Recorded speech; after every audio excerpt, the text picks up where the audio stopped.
Well, the two pieces is to grow the economy and grow the revenue coming into the state, and then slow the rate of increase in the spending so that our revenue catches up to the spending.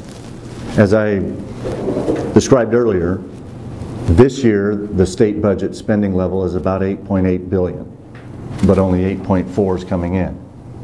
Now next year they say that the revenue is going to come up to 8.8, but we're increasing the spending to 9.2. So we're maintaining a $400 million structural deficit. If we think that revenue is going to go from 8.4 to 8.8, then maybe we could look to see if we could only increase spending from 8.8 to 9, so that we've narrowed a $400 million structural deficit to 200, and then the next year, when revenue goes from 8.8 to 9.2, then the spending goes to 9.2. Now you're back into balance.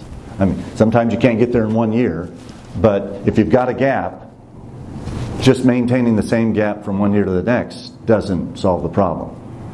So you try to do things that will grow your revenue, and then if you have to increase spending, you increase that at a much lower rate so that this is catching up with it within a year or two.